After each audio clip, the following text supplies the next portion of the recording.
So as you can see, we wrapped the hair with the Take Down Remover Cream on it. We wrapped it. We just heated it for about, you know, 3 to 5 minutes. And so now we're going to take the wrapping off, and we're going to primarily start with finding a way in. And it's not always where you think it might be. Like you might think, oh, it seems like it's easier here. It's easier. No, it could be some hidden area, some hidden spot in the hair that'll give us a way in to start. So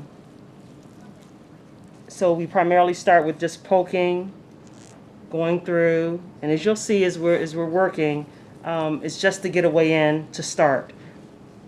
Don't try to say, okay, it might work better here.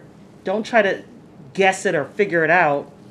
Just start fishing in. Fishing for a way in. And once you do that, you'll be surprised how little gaps, little areas will just open up. It's such a mystery with matted hair. It really is a mystery. But it's a mystery that can be easily figured out with patience, no rushing, just focus. And it can get done. So you'll see soon now how we're just going to poke and figure out a way to get in.